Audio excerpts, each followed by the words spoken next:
జగన్మోహన్ రెడ్డి గారు ఇప్పుడు ప్రజల్లోకి వచ్చి గుడ్డలు ఇస్తంతా అన్న మాట అంటున్నారు. అప్పుడు అమరావతి రైతులు రోడ్డు మీదకి వచ్చి నిలబడ్డారు, రోడ్డు మీద పరదాల్లో వెళ్ళారు.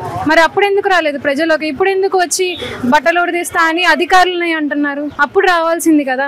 అధికారంలో ఉన్న 5 సంవత్సరాలు ఏ రోజు ఒక ప్రెస్ మీట్ పెట్టలేదు, ఏ రోజు ఏ ఒక ప్రశ్నకి ఆయన సమాధానం చెప్పలేదు. ఫీజు రియంబర్స్మెంట్స్ లేవు, జాబ్స్ లేవు, రాజధాని లేదు, ఏదీ లేదు. ఇవాళ రోజున నలుగురిలోకి వచ్చి ఒక ఇష్యూ ఒకటి క్రియేట్ చేయడానికి, కూటమి ప్రభుత్వం గురించి దాని మీద ఒక రంగు పోయడానికి ఇలాంటి అన్ని చేస్తుంది వైసీపీ గవర్నమెంట్. కానీ ఏం జరుగుతుందో ప్రజలకి స్పష్టంగా తెలుస్తుంది. అంటే ఇప్పుడు ఒక మాజీ ముఖ్యమంత్రి అయ్యింది ఇలాగా అంటూ కరెక్టేనంటారా? అసలు కాదండి. అందుకే కదా 151 నుంచి 11కి పడేశారు. ఆయన ఏంటో ఆయన 2.0 ఏదో అంటున్నారు. 1.0 మా కొద్దు దేవుడా అని చెప్పి ప్రజలు ఆయనకి 11కి ఇచ్చి మీకు ప్రతిపక్షం కూడా వద్దని అలా కూర్చోబెట్టారు.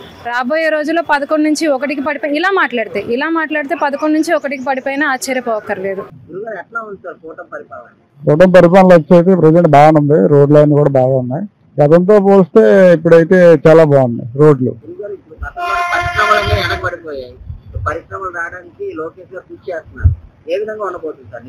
నిరుద్యోగులకి అయితే ఆశాజనకంగా కనిపిస్తుంది ప్రజెంట్.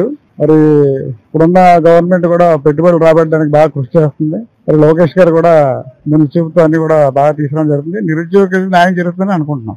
గతంలో చూసినట్లయితే ఇసుక దొరకలేని పరిస్థితిలో ఉన్నాయి.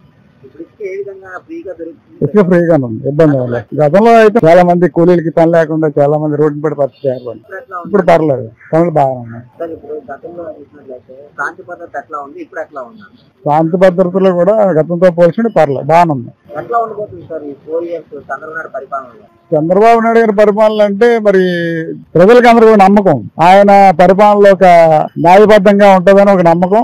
అలాగే శాంతి భద్రతలో కానీ ప్రజలు కూడా ఏ విధంగా ఇబ్బందులు పడకుండా అందరూ కూడా నిశ్చితంగా ఉండే పరిస్థితి అయితే ఈ రోజు కనబడుతుంది గతంతో పోలిస్తే.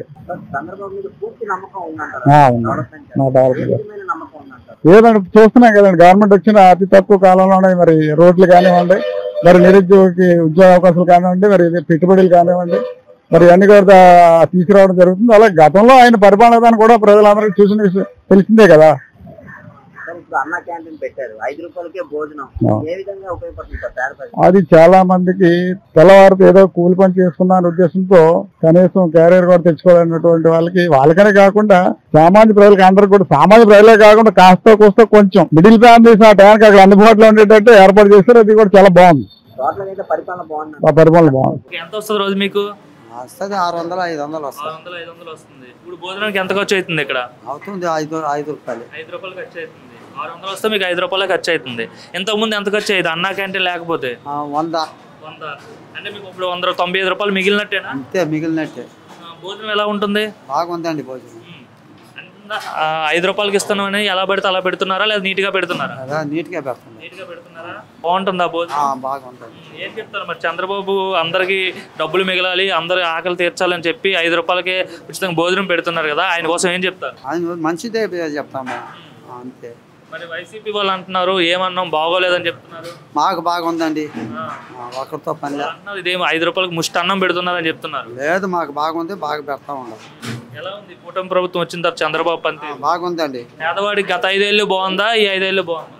వైసీపీ ఏం పెట్టలేదు కదా, అనవసరమైన మాటలు వద్దు.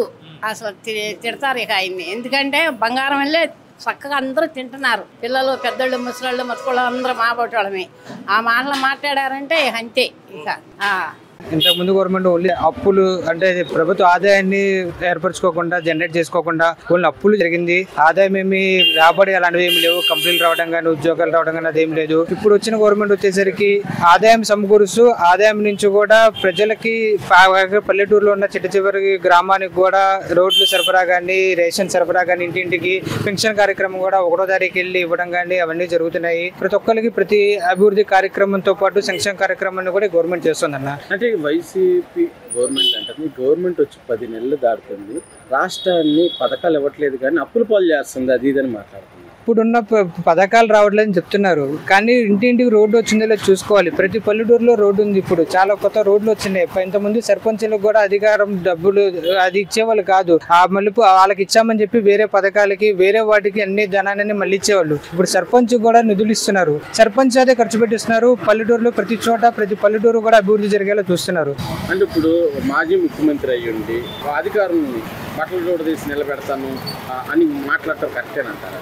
అధికారంలో ఉన్నప్పుడు అది సరే, అతనికి వర్తాసపడిన అధికారులందరూ కూడా అంటే ఈయనకి అన్యాయం ఈయన తరపు నిలబడితే అప్పుడు ఏమన్నా మంచి చేసిన వాళ్ళు అవుతారేమో అని మాట్లాడటం కరెక్ట్ కాదన్నది. ఒక అధికారాన్ని మాట్లాడటం కరెక్ట్ కాదు. అది ఇప్పుడు అధికారంలో లేడు ఈయన. 5 సంవత్సరాలు అయిపోయింది, అధికారం లేదు. ఇప్పుడు నువ్వు అధికారంలో లేవు, నువ్వు ఒక ఎమ్మెల్యే మాత్రమే.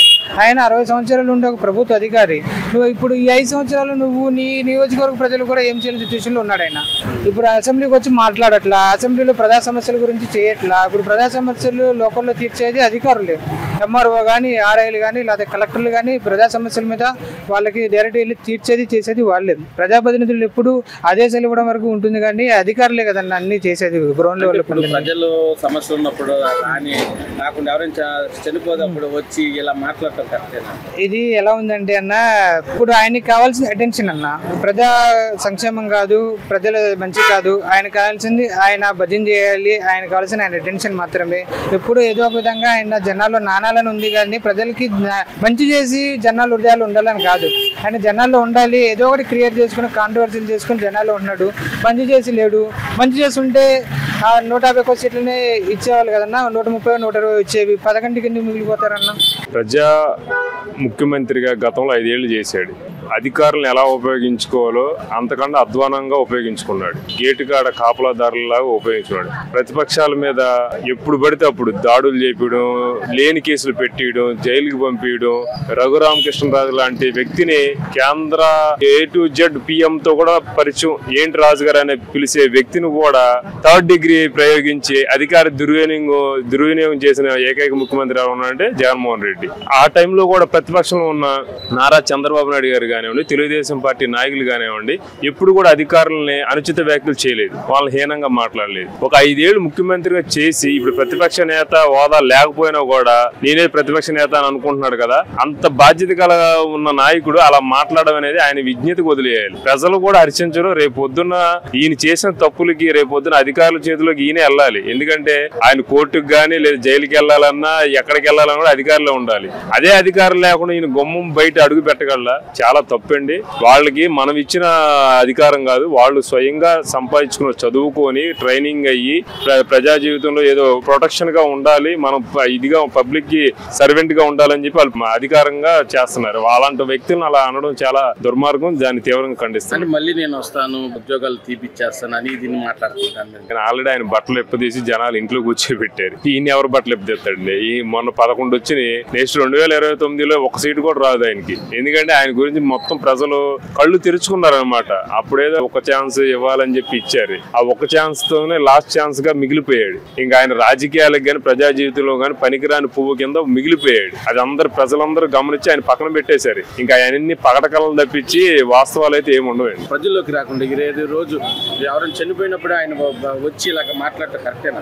ఏదో ఇప్పుడు వారానికి 1 రోజు టూర్ వెళ్ళాలి కదా, ఆ టూర్ విధంగా ఆంధ్రప్రదేశ్ వచ్చి ఏదో ఒకటి చేసి రాజకీయ విమర్శలు గురిపించేసి వెళ్ళిపోతా ఉంటాడు, నేను ఉన్నానని. అంతేగాని ఆయన నిజంగా ప్రజల పక్షాన్ని నిలబడేవాడైతే ప్రజల సమస్యలు ఏమి ఎదుర్కొంటున్నారు, ఫలానా ప్రతిపక్ష హోదాలో నేను ఉన్నాను అనుకుంటున్నాడు కదా, ప్రజలు ఫలానా చోట ఇబ్బంది పడుతున్నాడు, అది మీరు నెరవేర్చాలి, లేదా నేను ధర్నా కూర్చుంటాను అని ఆ టైప్ లో పోరాటాలు చేయాలి. కానీ ఎవరో ఎందుకు చనిపోయాడో ఏంటో కూడా తెలియదు.